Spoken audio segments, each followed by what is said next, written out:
There are many people who have the limitations in their minds, who have lost that fire in their eyes. You aren't given any breaks in life. You make them for yourself. We are all being tested in life. And how you face that test determines the rest of your life. There's a lot of times where I don't know how I'm going to move forward, but I ask myself one question: can you take another step? And that answer is always yes. Wherever focus goes, energy flows. So why don't we tap into that power now for your business and life? The part of beginning to get unstuck, you've got to decide that the behavior pattern that you have adopted doesn't work for you. You've got to change your strategies, and changing your strategy means reinventing your life, recreating you, and you have the power to do that. You want to take responsibility for your life. You can decide that you're going to change, that you're not going to be a wimp. I got me here, I can get me out of this, and I'm getting out. It's not easy reaching your dreams.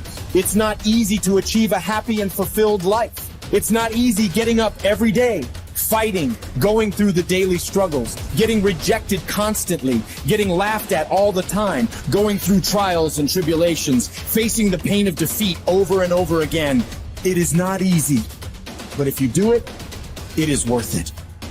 See, when people ask you, say, how you doing? Even if you're having some difficult times, say, I'm blessed and highly favored. Because anytime you wake up and you don't have a white chalk outline around your body, it's a great day. You got to tell yourself that no matter what gets in my way, I'm going to keep going. I'm going to keep moving. I'm going to keep winning. I'm going to keep surviving. It's everything that you want, because you went through that pain of that journey. It felt like he wanted to just knock you down and say, you know what? You can't do it. Understand that it's going to be trials and tribulation. That we'll have storms, but they will have sunshine after the rain. But that depends on you and how bad do you truly want it. Nothing in life will hold you back if you trust in yourself and you trust in the process. And at the end of this race, guys, you're going to be more capable. Through that effort, builds the character of the person you want to be at the end. Accept that. And so I say to you, it's possible you can live your dream. If it's becoming a diamond, if it's having more, it's achieving more, it's possible you can live your dream. It's necessary that you have a plan of action, that you're resilient, that you stick to, that you have the vision and never give it up, that you become creative and relentless and keep on coming back again and again and again, and that it's you that you got to take personal responsibility to make it happen. And when life knocks you down, jump back up and say, it's not over until I win.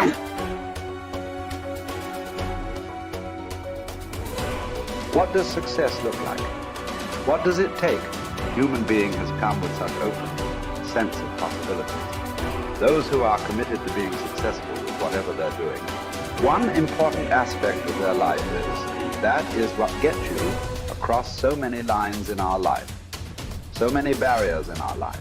This happened in your school, maybe later in your university, later in your work. It's happening to people, maybe not everyone, but to a whole lot of people. Their commitment to success is weak. They want to succeed. They will take 3 steps. Then something little interesting happens here. They will go away here. They will go away there. They will go away there. Hey, I want to live. Their commitment to success is weak. Either situations around them in some way, situations can impede you from doing what you're doing very easily. Many times it happens to everyone. But when this happens, people weaken their commitment for their success.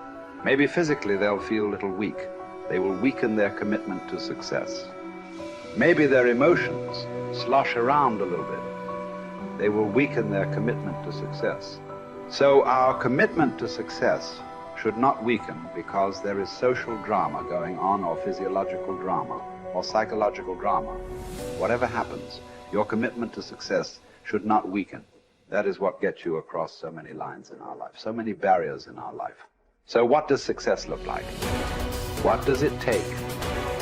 Those who have been very successful, either in music, sport, art, business, spiritual process, doesn't matter what. Those people never know when they ate, when they slept, when they got afternoon rest.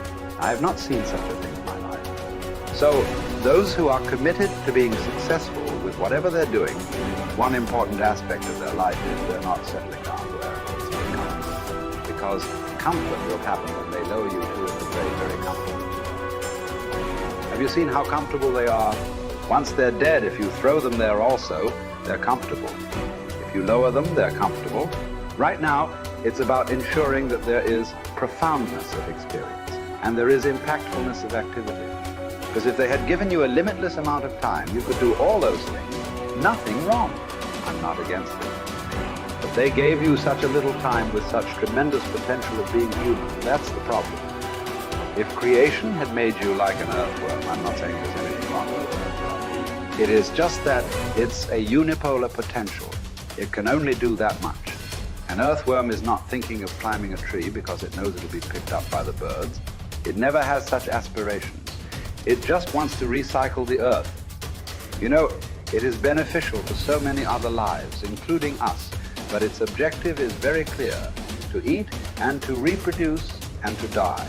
Very clear objective, that purpose to fulfill he strives. I don't think he sleeps in the afternoon. I don't think so, because many afternoons I've seen earthworms. They were all vigorously active, but a human being came with too many potentials.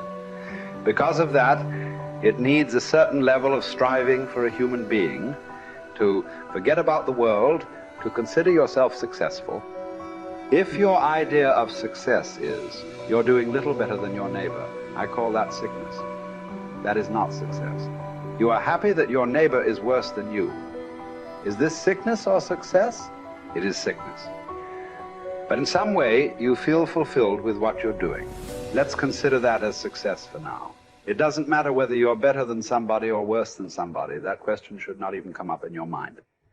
But in some way, you feel you're using yourself fully, and there's a certain sense of fulfillment in your activity. Well, if you're capable of just closing your eyes and simply sitting without any activity, that's fantastic. But you cannot do that. You cannot do that right now. In the states that you are, you can't simply close your eyes and become still. Instead of being busy, you will become preoccupied. That doesn't mean you're improving, that means you're regressing in some way. The problem about this success is people always making judgments. I did this, I did that, maybe this didn't work, maybe this is a mistake, that's a mistake. There's no such thing in life. See, at one time you were a monkey, all right. Hey, this is not me, this is that Englishman, you know. Charles Darwin said you were all monkeys.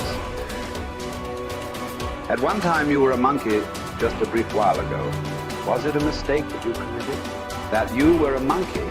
Or was it just a certain stage of evolution? Was it a mistake or was it just a certain stage of evolution? Similarly, since you were born, because as a human being, you're born largely unformed, unlike other creatures. Other creatures, if their food is taken care of, they know what to do with their life. Because human being has come with such open sense of possibilities. You come unformed. You don't come fixed. You have to fix yourself. Different people throw different types of balls at you. From all over, your parents, your teachers, the school, the neighbors, and society and the world throws all kinds of things at you. To gather all this muck and make something worthwhile out of yourself is your business. That's your success. It doesn't matter whether somebody thinks you're worthwhile or not. You feel you are a worthwhile life. Good enough for now. World may not recognize. It doesn't matter. But you know you are worthwhile.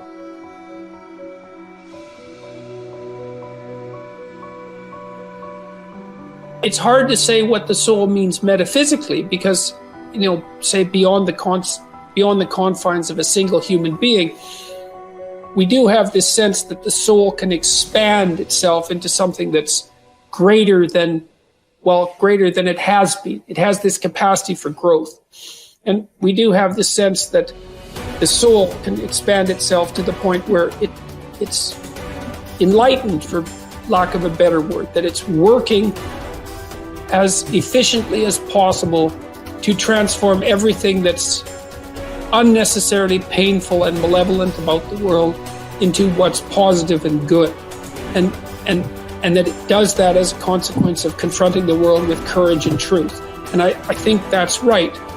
And I do think that means that the soul participates in something eternal, which is the attempt of being itself to transform what's unnecessarily painful and malevolent into what's good, and that human beings actually do participate in that, and that that's part of the reason that our ancient tradition insists that we're made in the image of God.